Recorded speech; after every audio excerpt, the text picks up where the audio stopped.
आज हम शिव पुराण की तीसरी संहिता शतरुद्र संहिता के छठे अध्याय से आगे बढ़ेंगे। छठा अध्याय, जिसका शीर्षक है नंदीश्वर अवतार का वर्णन।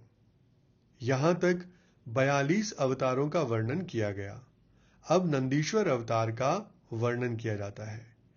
यहां पर सनत कुमार जी ने नंदीश्वर से पूछा कि हे प्रभु, आप महादेव के अंश से उत्पन्न होकर पीछे शिव को कैसे प्राप्त हुए थे? वह सारा वृत्तांत मैं सुनना चाहता हूं, उसे वर्णन करने की कृपा करें। इसके उत्तर में नंदीश्वर कहते हैं कि हे सर्वज्ञ सनत कुमार जी, मैं जिस प्रकार महादेव के अंश से जन्म लेकर शिव को प्राप्त हुआ, उस प्रसंग का वर्णन करता हूं। तुम सावधानी पूर्वक श्रवण करो। शिलाद नामक एक धर्मात्मा मुनि थे।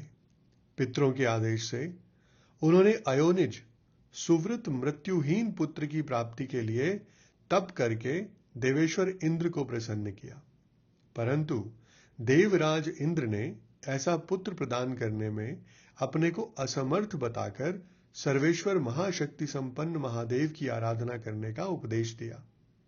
तब शिलाद भगवान महादेव को प्रसन्न करने के लिए तप करने लगा। उनके तप से प्रसन्न होकर महादेव वहां पधारे और महासमाधि मग्न शिलाद को थपथपाकर जगाया।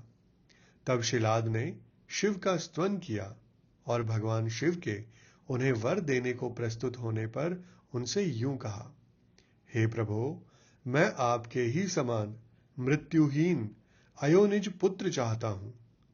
तब शिवजी प्रसन्न होकर मुनि से यूं बोले।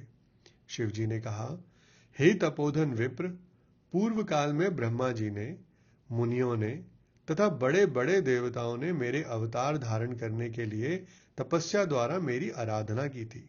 इसलिए हे मुने, यद्यपि मैं सारे जगत का पिता हूं, फिर भी तुम मेरे पिता बनोगे और मैं तुम्हारा अयोनिज पुत्र होऊंगा और मेरा नाम नंदी होगा। फिर नंदीश्वर कहते हैं कि हे मुने, यूं कहकर कृपालु शंकर ने अपने चरणों में प्रणिपात करके सामने खड़े हुए शिलाद मुनि की ओर कृपा दृष्टि से देखा और उन्हें ऐसा आदेश दे वे तुरंत ही उमा सहित वहीं अंतर्धान हो गए।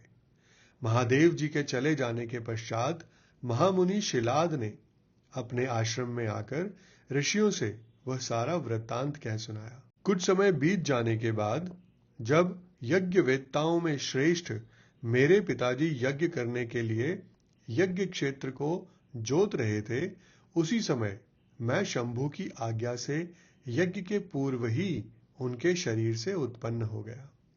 उस समय मेरे शरीर की प्रभा युगांतकालीन अग्नि के समान थी। तब सारी दिशाओं में प्रसन्नता छा गई और शिलाद मुनि की भी बड़ी प्रशंसा हुई। उधर शिलाद ने भी जब मुझ बालक को प्रलयकालीन सूर्य और अग्नि के सदृश प्रभावशाली त्रिनेत्र चतुर्भुज प्रकाशमान जटा मुकुटधारी त्रिशूल आदि आयुधों से युक्त सर्वथा रुद्र रूप में देखा, तब वे महान आनंद में निमग्न हो गए और मुझ प्रणमय को नमस्कार करते हुए कहने लगे। शिलाद ने कहा कि हे सुरेश्वर, चूंकि तुमने नंदी नाम से प्रकट होकर मुझे आनंदित किया है, इसलिए मैं तुम आनंदमय जगदीश्वर को नमस्कार करता हूं। फिर नंदीश्वर कहते हैं कि हे मुने, तदनंतर जैसे निर्धन को निधि प्राप्त हो जाने से प्रसन्नता होती है, उसी प्रकार मेरी प्राप्ति से हर्षित होकर पिताजी ने महेश्वर की भली भांति वंदना की और फिर मुझे लेकर वे शीघ्र ही अपनी पर्णशाला को चल दिए। हे महामुने, जब मैं शिलाद की कुटिया में पहुंच गया, तब मैंने अपने उस रूप का परित्याग करके मनुष्य रूप धारण कर लिया। तदनंतर शालंकायन नंदन पुत्र वत्सल शिलाद ने मेरे जात कर्म आदि सभी संस्कार संपन्न किए। फिर 5वें वर्ष में पिताजी ने मुझे सांगोपांग संपूर्ण वेदों का तथा अन्यान्य शास्त्रों का भी अध्ययन कराया। 7वां वर्ष पूरा होने पर शिवजी की आज्ञा से मित्र और वरुण नाम के मुनि मुझे देखने के लिए पिताजी के आश्रम पर पधारे। शिलाद मुनि ने उनकी पूरी आवभगत की। जब वे दोनों महात्मा मुनीश्वर आनंद पूर्वक आसन पर विराज गए, तब मेरी ओर बारंबार निहार कर यूं बोले। मित्र और वरुण ने कहा कि हे तात शिलाद, यद्यपि तुम्हारा पुत्र नंदी संपूर्ण शास्त्रों के अर्थों का पारगामी विद्वान है, तथापि इसकी आयु बहुत थोड़ी है। हमने बहुत तरह से विचार करके देखा, परंतु इसकी आयु 1 वर्ष से अधिक नहीं दिखती। उन विप्रवरों के यूं कहने पर पुत्रवत्सल शिलाद नंदी को छाती से लिपटाकर दुखार्त हो फूट फूट कर रोने लगे।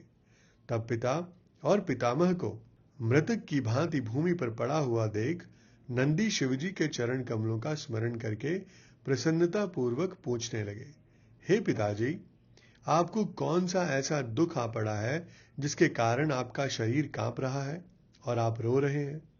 आपको वह दुख कहां से प्राप्त हुआ है? मैं इसे ठीक ठीक जानना चाहता हूं। इसके उत्तर में पिता ने कहा कि हे बेटा, तुम्हारी अल्पायु के दुख से मैं अत्यंत दुखी हो रहा हूं। तुम ही बताओ, मेरे इस कष्ट को कौन दूर कर सकता है? मैं उसकी शरण ग्रहण करूंगा। फिर पुत्र बोला कि हे पिताजी, मैं आपके सामने शपथ करता हूं और यह बिल्कुल सत्य बात कह रहा हूं कि चाहे देवता, दानव, यम, काल तथा अन्यान्य प्राणी ये सब के सब मिलकर मुझे मारना चाहें, तो भी मेरी बाल्यकाल में मृत्यु नहीं होगी। अतः आप दुखी मत हो। फिर पिताजी ने पूछा कि हे मेरे प्यारे लाल, तुमने ऐसा कौन सा तप किया था, अथवा तुम्हें कौन सा ऐसा ज्ञान, योग या ऐश्वर्य प्राप्त है जिसके बल पर तुम इस दारुण दुख को नष्ट कर दोगे? इसके उत्तर में पुत्र ने कहा कि हे तात, मैं ना तो तप से मृत्यु को हटाऊंगा और ना विद्या से। मैं महादेव जी के भजन से मृत्यु को जीत लूंगा। इसके अतिरिक्त अन्य कोई उपाय नहीं है। फिर नंदीश्वर कहते हैं कि हे मुने, यूं कहकर मैंने सिर झुकाकर पिताजी के चरणों में प्रणाम किया और फिर उनकी प्रदक्षिणा करके उत्तम वन की राह ली। इस प्रकार हमारा आज का ये एपिसोड यहीं संपन्न होता है। मैं फिर आपके समक्ष उपस्थित होऊंगा हमारे अगले एपिसोड के साथ। आप सभी का मुझे इतने धैर्य एवं ध्यान से सुनने के लिए बहुत बहुत धन्यवाद।